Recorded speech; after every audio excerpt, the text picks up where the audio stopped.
Statistics Canada has released its latest job numbers, and they reflect the tightened commercial restrictions brought on by the spread of the Omicron variant. CBC business reporter Jacqueline Hansen is on the story live from Toronto. So Jacqueline, a significant drop in the number of jobs and a significant spike in the unemployment rate. Tell us about it. Yeah, we saw more jobs lost in the month of January than economists were expecting. So the forecast had been for 100,000 jobs to be lost. We saw twice that.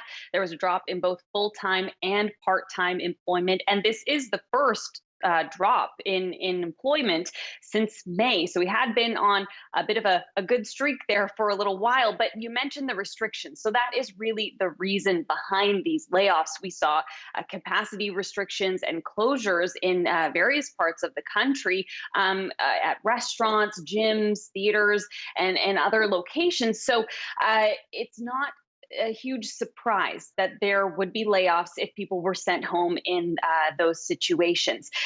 Still, though, no doubt disruptive to those employees who did lose their jobs in January. But economists are trying to look at this in in an optimistic way, because we can look back at past lockdowns, and we know that reopenings have led to rehiring. So take a listen to Desjardins chief economist Jimmy Jean.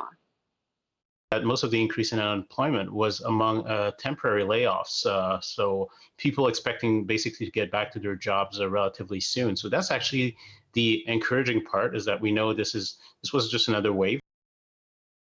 Now, that's the hope, but there will be exceptions. We spoke with an owner of a gym in Montreal who said that this latest lockdown was simply too much for his business to handle. It felt sort of like the straw that broke our back, in that it was another closure without any clarity in terms of when we could open or how long we could expect to be closed, with or without support from the government. And it was really a low point for us as a business, which has led us to close permanently.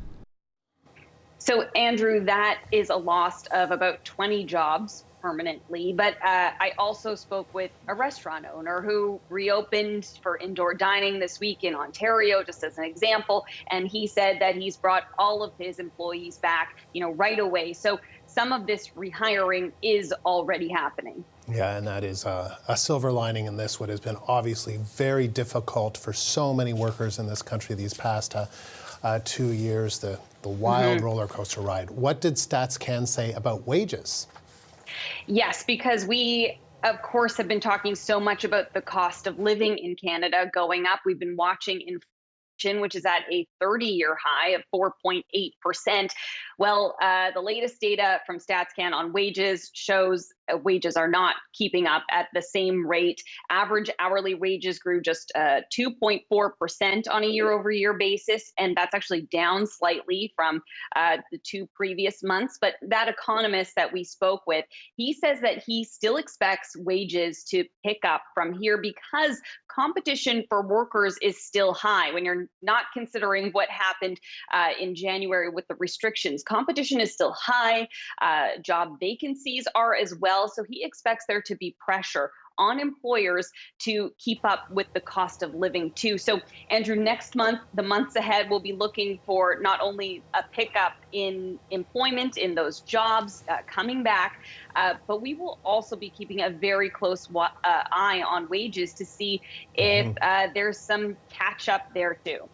Yeah, because, if your wages aren't going up as much as inflation, it's basically a pay cut, essentially, is what happens, right?